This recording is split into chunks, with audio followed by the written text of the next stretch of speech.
Hi everyone, in front of me I've got Realme 11 Pro Plus, and let me share with you how to show battery percentage on the status bar on this device.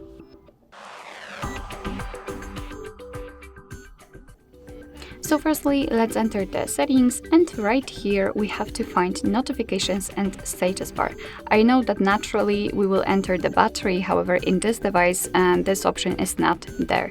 So let's enter the notifications and status bar and tap on status bar. And as you can see right here we've got the battery percentage, so the option we're looking for. What is more, here we've got the battery style, which is quite cool because we can customize it.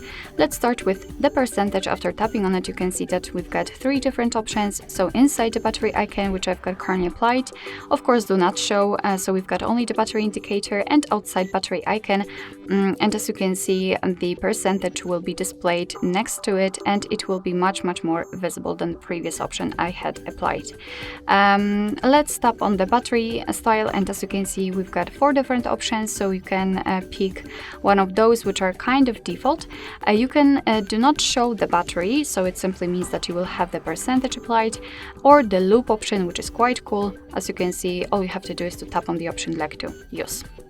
Alright, so that'll be all. Thank you so much for watching. I hope that this video was helpful, and if it was, please hit the subscribe button and leave the thumbs up.